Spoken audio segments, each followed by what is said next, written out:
of God. And Christmas just,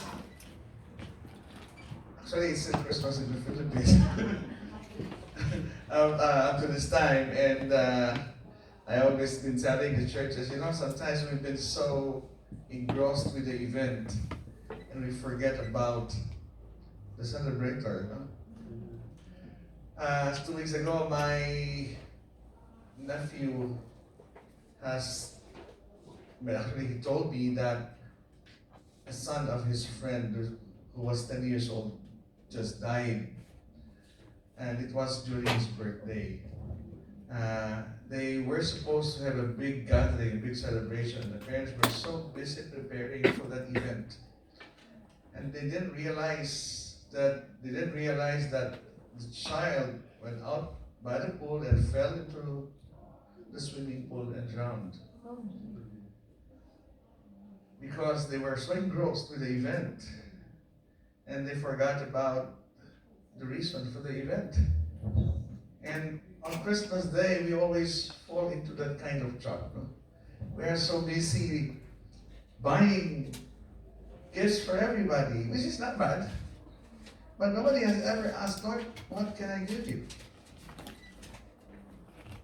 Of course, we cannot give anything to God because He owns everything. But there's one thing that God wants from us, and that is our very life.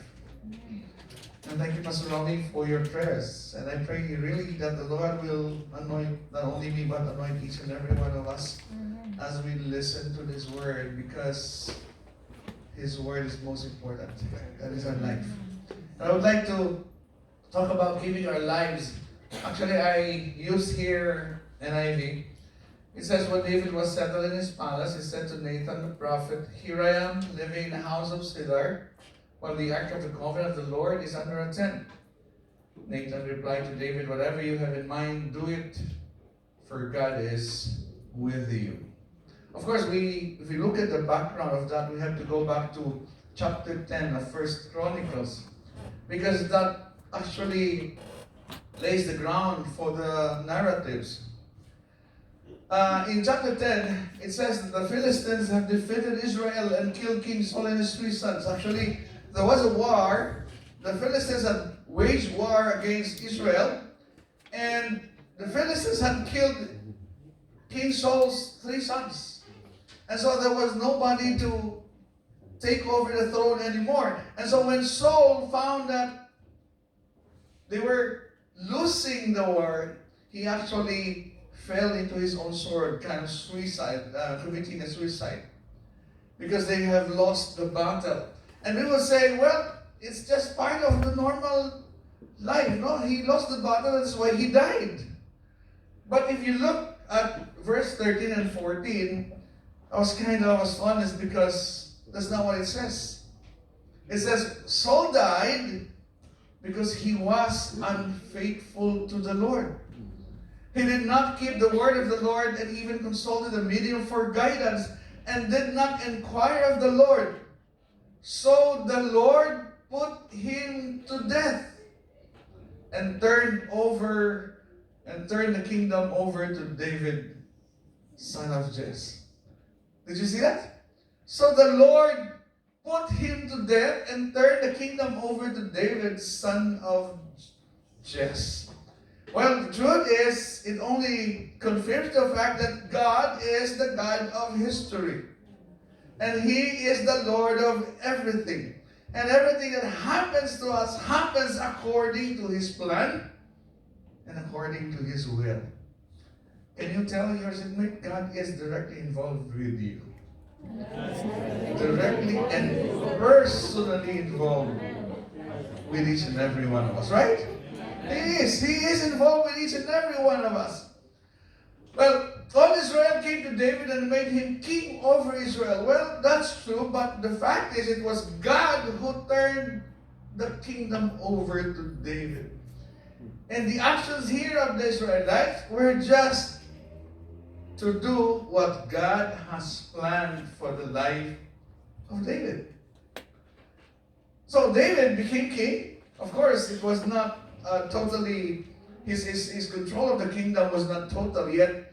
But David had conquered Jerusalem and established his kingdom in Jerusalem. He defeated the Philistines in the battles and he became famous.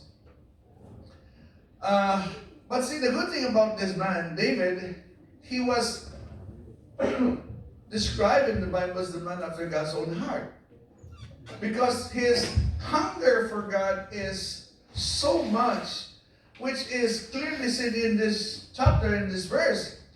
David, when he became the king, he didn't want to rule without God. And during that time, the symbol of the presence of God was the Ark of the Covenant. And so, the first thing that David did after he was enthroned as king, and after he defeated the enemies, he said, I want the presence of God. I cannot rule without God's presence. And so he talked to his leaders and he said, let's bring the Ark of the Covenant to Israel. So David had decided to bring the Ark of the Covenant from Abinadab's house to Jerusalem under the guidance of Uzzah and Ahio. Well, what happened is, as they were transporting the Ark of the Covenant, they put the Ark of the Covenant in a cart pulled by the cows. Something happened. It tilted, and Uzzah tried to hold on to the Ark of the Covenant. And God became angry. Why? Because the Ark of the Covenant was a symbol of God, and God is holy, and Uzzah was not. And because of that, Uzzah died. They called the place Uzzah. And so they were afraid. And so instead of bringing the Ark of the Covenant to Israel, they put the Ark of the Covenant to the house of Obed-Edom. And so David went to Israel. David started to construct buildings for himself in his city, the city of David, and he constructed his palace. And then he pitched a tent for it. And then they went back and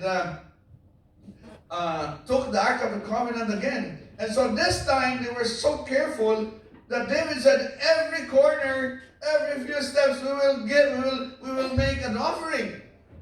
We'll butcher a cow, we'll butcher an animal, and make an offering to the Lord so that God's anger will not burn against us. And so it was a big, it was a difficult thing to do. But finally they were able to get to Israel, and they put the Ark of the Covenant in the tent, inside the tent that David had pitched. And so probably David was so tired, after all that, I don't know how long they did it.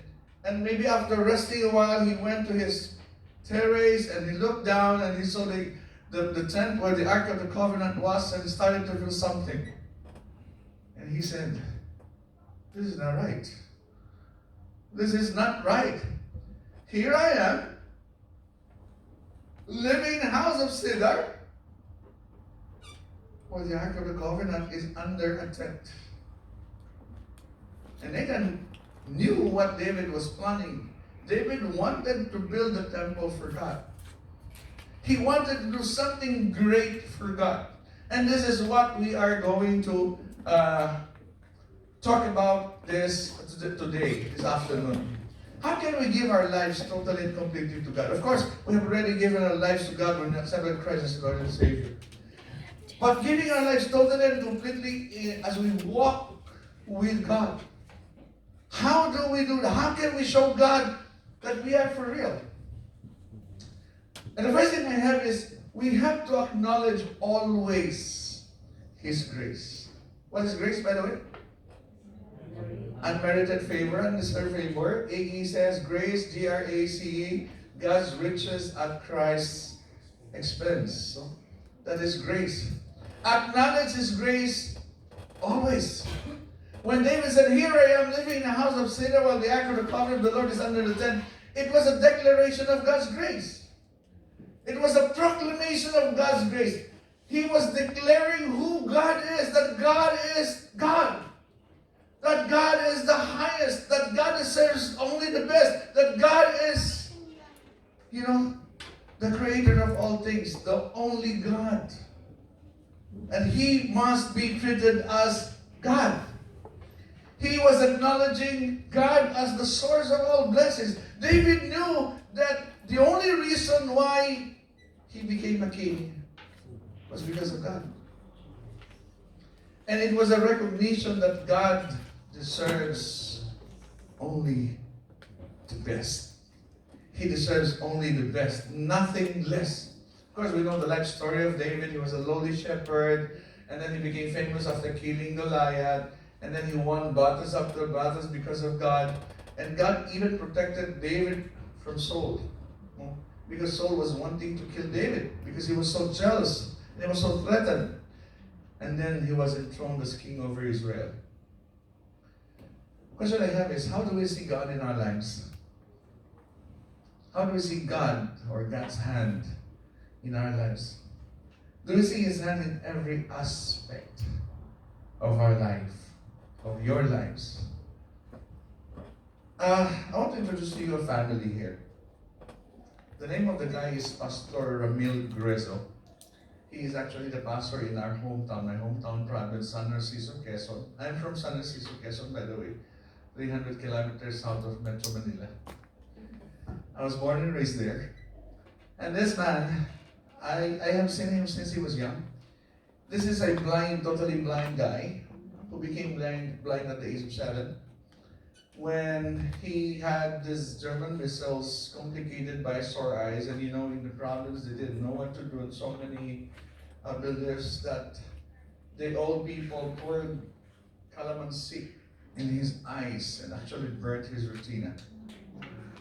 So he became blind, but God gave him extra senses. So he was so good in climbing trees, and especially coconut trees. That was his way of earning when he was single before he became a pastor. He would climb a tree, do a copra, but he had a partner in crime, a pilay, a lame guy. They would steal coconut from the owners. He would climb with a rope and then tie the coconut, buig, the bunch of coconut, and then cut it and then slowly bring it down so that the owners will not hear the falling of the coconut. And then they will gamble. And this guy would be the one to actually do it. His buddy would tell him every card, and he would do the arrangements. That was how good he was. But thank God he became a Christian. And when he became a Christian, he became a walking Bible. Every time they would have a Bible quiz, they would not let him, memory verse, they would not let him join anymore because he has so many verses that he had memorized. Well, anyway, he has a wife. His wife is also 80% blind. And they have a child, a son. Before his birthday, he was 17 years old. And all of a sudden, he became sick, and for a month, always vomiting, always feeling dizzy, didn't know what to do. So actually, we are helping him. So we brought him to the hospital. And the shocking news is, he was found to have 2 malignant tumors in the deepest part of his brain. They call it the pineal gland, which is here. That's why it's so difficult even to do surgery. Why am I telling you this? Actually, I made an appeal to so many people, and we got a great response. The reason why I'm telling you this is this. Of course, they were, what do you call it? It's hard to describe what they feel about the son. He's a 17-year-old son, supposed to be the one who will take care of his 2 blind parents. But it seems like with the cancer, he will go first. But instead of complaining, instead of feeling so bad about the situation, I am so blessed because this man, actually this couple, are so thankful to God for the help that they are getting, and they're saying we are so thankful to God because we receive a lot of help from people we do not even know. See, I don't know how we would react if it happens to us. I don't know how I would react if it happens to me. But I'm blessed because this guy, this pastor, has never complained about the situation, but is always thanking God for His goodness to him. And many times, our lives are full of complaints. Because many times, we see the things that we don't have rather than be thankful of the things that we have. But the truth is, if we look at the lives of other people, we will realize that we are so blessed. We are so blessed. Can you tell your seatmate, you are blessed? You are blessed. You are blessed. Right? How about your family? Have you ever thanked God that you have a family? That your family is with you? That you are together? You know, I was watching an interview of Willie Ray Villame. Do you know Willie Ray Villame? He's a famous guy in the Philippines, a famous TV personality. He used to be not really rich, but now he's become so rich. He doesn't own a condominium unit, he owns the whole building. He owns a Ferrari, he owns a sports car now, he owns a yacht. He's become so rich. And he was interviewed by Jessica Soho, and Jessica Soho said, Willie, now that you have, that you are so rich that you can buy almost everything you want to buy, what is the one thing, one desire that you did not get? And Willie Villame became teary-eyed. He said, I'm a very simple person. I just wanted for my whole family, my parents and my siblings, to just come together, to dine together, even for once. And it didn't happen. And it will never happen now. He said, I just wanted for my whole family, I just wanted my parents and my siblings that we come together, eat together. Because I have never experienced that in my life. Do we thank God for our parents? Do we thank God for our children? Do we thank God that we are together? Sometimes we take for granted the things that we have, right? Your jobs, God's daily provision. I don't know how many people in the Philippines envy you because you live here. Sometimes, Lord, it's so tiring, depressing in a sense, because we have calamities after calamities in the Philippines. We had the typhoons and then the earthquake and then the typhoons and then the earthquake again and then the typhoons again. And we are not even finished in one area, then here comes another typhoon and then we go to that. You're blessed. Amen. Do you realize that? Yes. The things that we take for granted sometimes, I think I've told you this before, before I became a pastor, I volunteered to minister to the depressed area in the Philippines. We volunteered for 5 years, and this is a depressed area, 300 square meters of land with more than 300 families. And you can just imagine the density. And sometimes it would be like 3 by 3. That's the house. They call it a house, 3 by 3 meters. And sometimes 7 or 9 people would live there. And to the point that sometimes they would go shifting in their sleeping. The first batch will sleep from 7, 8 o'clock in the evening until 1 o'clock to be awakened by the next batch because they need a place to sleep. 5 years did we go there.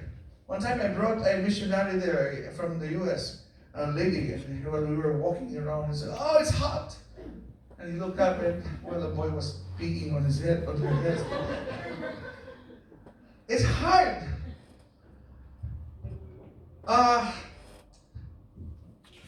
Every time I would go home, I would say, we were just starting a family. The first thing that we had then was, after our wedding, was just a bed without a phone, and then a small electric fan. But every time I would go home, I would say, Lord, thank you so much, because we don't have to have the shifting for sleeping. I don't have to be awakened at 1 o'clock in the morning because another group would take my place to sleep.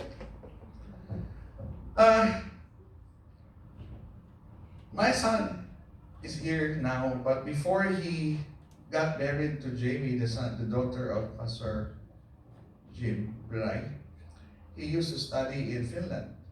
And the first time I visited him in Finland, I was invited by CCFI to be the speaker for their camp. And so I took the opportunity to visit him in Finland. And it was 11 days before summer. And when I got there, the first night, I couldn't sleep. Because the sun set at 2 o'clock in the morning. And then I woke up, I slept at 2:30 probably, then woke up to go to the restroom at 4 o'clock. The sun is still there. Actually, the sun set at 2 o'clock in the morning and went up again at 3 o'clock. And after 11 days, the sun set for 24 hours. And it's only then that I started to thank God that there is night.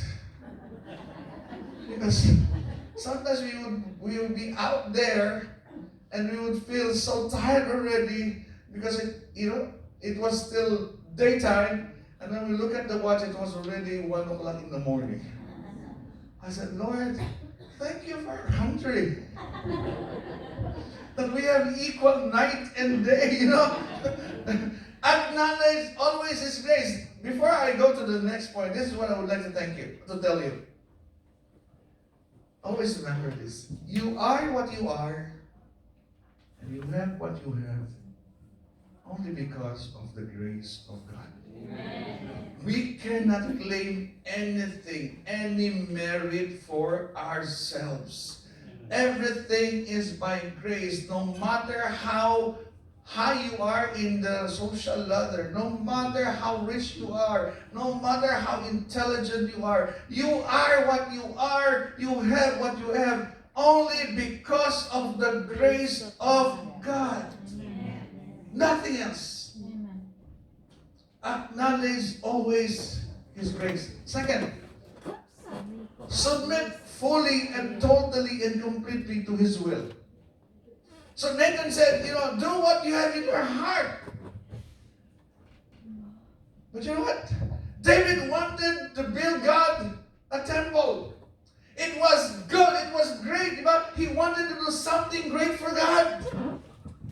But you know what? God rejected him. He says here, but that night the word of God came to Nathan saying, go and tell my servant David, this is what the Lord says. You are not the one to build me a house to dwell in.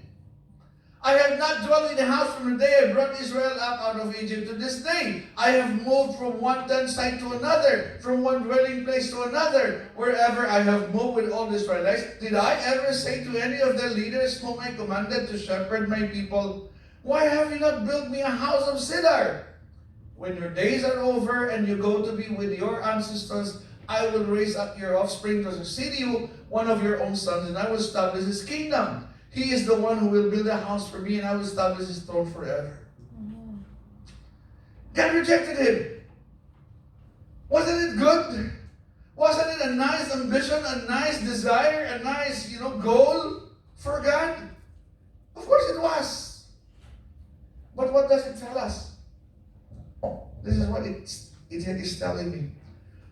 Not everything we want to do for God is God's will. Do you agree? Amen.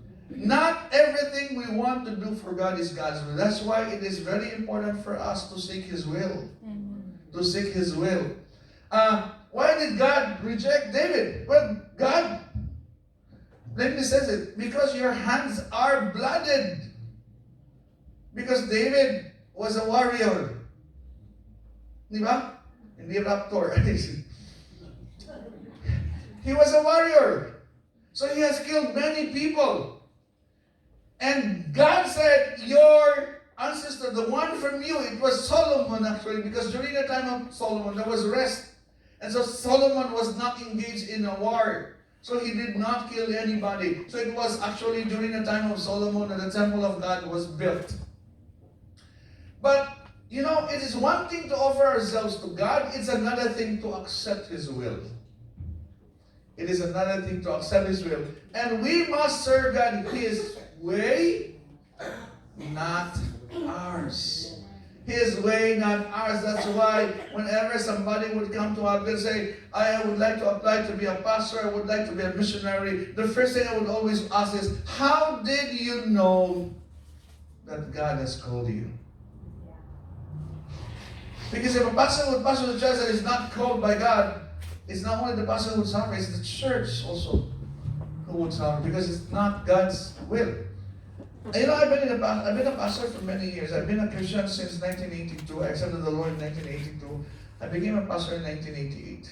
So I've been a pastor for 31 years now.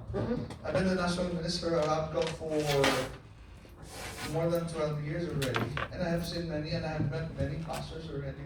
And I have to admit to you, there seem to be many people in full-time ministry who do not seem to be called. I don't know if you agree with me. I'm not trying to judge. That's why I said it seemed to be not called. They seem to be not called. They only have calling cards. And there are many that are called who continuously ignore God's call. He said it's easy to know if somebody is called by God. Sabi niya, I will say this in Tagalog. Pag tinawag, pag nagsalita, tama. Pag hindi raw tinawag, pag nagsalita, parang may tama. Sorry for those who don't understand Tagalog. Because I will lose the impact if I say that in English. So, they said there are actually 4 kinds of pastors in the Philippines. These are all Tagalog. They all start with the letter T. Number 1 is tinulak. Post. No pastor. They said, can you just be the one? You know? And everybody was wondering, yeah, be the pastor, without even asking God if he's the one being called by God. The other one, the next one is tinakot. If you will not become a pastor, God will deal with you. The third one is tinugis. Tinugis na budhi, you know. The grandfather was a pastor, the father was a pastor. I need to be a pastor too, otherwise I feel bad. And the last one is tinawag, of course. That is the most important. I think calling is very important. Of course, we are all called. We are called differently. Yeah, there are some who are called out, and many of us are called in, here, right? But this is I have learned in my 37 years of being a Christian. The only way for us to be fulfilled in life is to be at the center of God's will. Can we read that together? The only way for us to be fulfilled in life is to be at the center of God's will. You can have all the money you can get. The highest position ever. You can have the best job in the world. But you know what? If you are outside God's will, you will still find your life lacking. Or worse, empty. Empty. Right? Last, offer Him the best that we could offer. Let me just declare this to you before I go on. I am not going to raise money from you, okay? I will not teach this because I want to raise money from you. No. I want to teach this because this is what the Lord teaches, okay? So don't hate me for this. I am not the one telling you this. It's God. So, you know, David had the mind of God. But you know what? David wasn't perfect. We know that, right? We know Bathsheba, right? Solomon actually is the son of Bathsheba to David. He fell. Actually, when out of his desire to get Bathsheba, he murdered her husband, right? So adultery, murder, anyway. But it doesn't mean that he didn't have that longing for God or that faith in God. But you know what? After many years, when he became old, he committed another sin. All the battles he won because of God. He trusted God even when he was fighting against Goliath. And all those years, he had actually proven God's power and faithfulness. But when he became old, he committed a great sin. What is that? He made a census of his army. He made a census of his people. And God became so angry. And we will ask, why? Because when he made a census of his army, as if he was trusting on his chariots rather than God. And God became so angry. And so God said, okay, choose what discipline, what punishment you want. I give you 3 punishment. You will have a famine for 3 years. You will fall into the hands of your enemies. But David said, I am sinning against God, so I should fall into the hands of God. And God sent, a plague. And in one day, 70,000 died. David was, feeling so bad because he was the one who sinned, but 70,000 people died because of his sins. Because of his sin. And so, he said, how would this stop? God, please stop.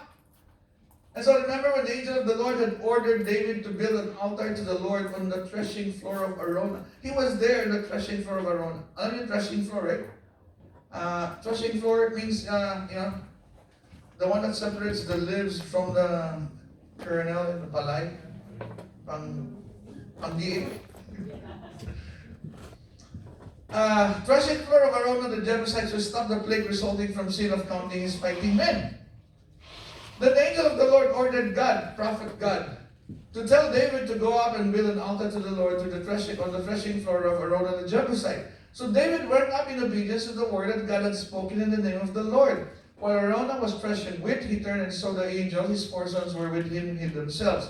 Then David approached, and when Arona looked and saw him, he left the threshing floor and bowed down before David with his face to the ground.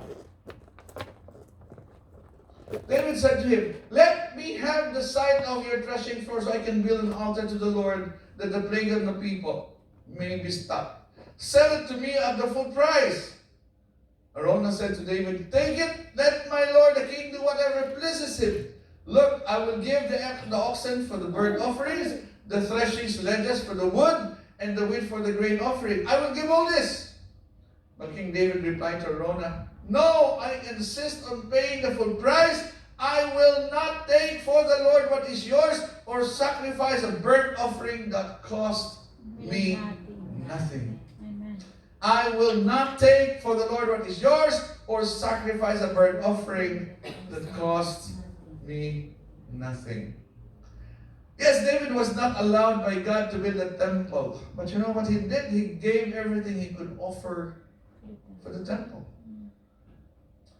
1 Chronicles 22 says, I have taken great pains to provide for the temple of the Lord 100,000 talents of gold, 1,000,000 talents of silver, quantities of bronze and iron too great to be weighed, and wood and stone. With all my resources I have provided for the temple of my God, gold for the gold work, silver for the silver, bronze for the bronze, iron for the iron, and wood for the wood, as well as onyx for the settings, etc., etc.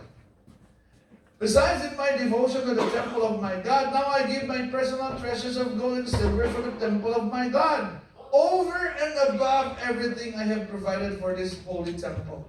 3,000 talents of gold and 7,000 of talents of refined silver for the overlaying of the walls of the buildings, for the gold work and the silver work, and for all the work to be done by the craftsmen. David gave everything he could for the building of the temple. I was looking at some devotionals, and I look at Rick Warren. I don't know how you look at what Rick Warren, but his devotional was good. He said, God wants to use your skills to have money. God wants to use your skills to have money to share with people who can work or who are poor for whatever reason.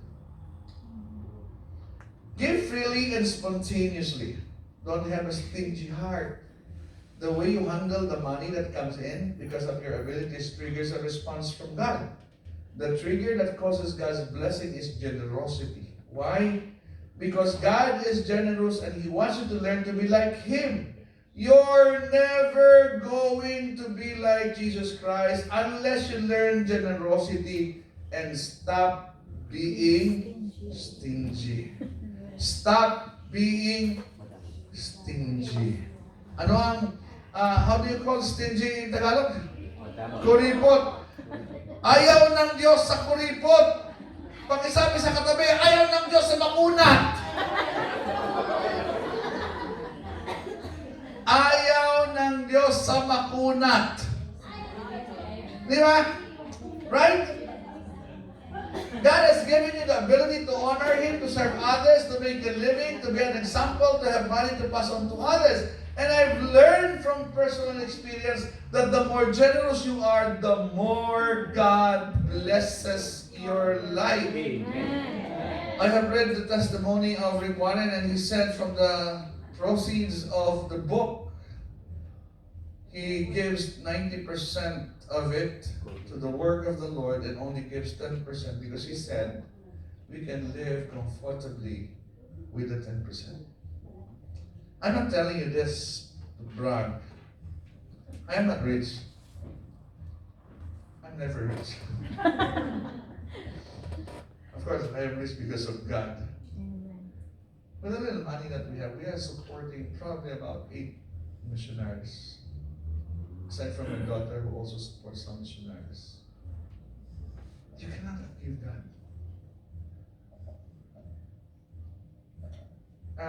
2 years ago there was a challenge. I don't know if you know Dr.